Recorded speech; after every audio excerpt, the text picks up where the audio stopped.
جو شخص شب قدر کو 2 رکعت نوافل اس طرح ادا کرے، سورہ فاتحہ کے بعد 7 مرتبہ سورہ اخلاص پڑھے، اس کے بعد سلام پھیر کے کہے استغفر اللہ و اتوب الیہ، اور یہ 70 مرتبہ پڑھے گا، اپنی جگہ سے اٹھے گا نہیں کہ اللہ اسے بھی اور اس کے ماں باپ کو بھی بخش دے گا۔ اللہ تعالیٰ اس رات کی برکتیں ہم سب کو نصیب فرمائے۔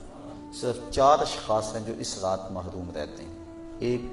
عادی شرابی، دوسرا والدین کا نافرمان، تیسرا قاطع الرحم، خون کے رشتوں کو توڑنے والا، اور چوتھا وہ شخص جو سخت دشمنی رکھنے والا ہے، اور سخت دشمنی اس کو کہتے ہیں جو 3 دن سے زائد ہو،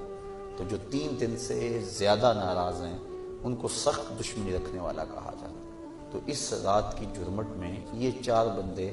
اللہ کی رحمتوں سے محروم رہ جاتے ہیں۔ اگر توبہ کر لیں تو اللہ تعالیٰ جل شانہ اس رات کا حصہ ان کو بھی عطا فرمائے۔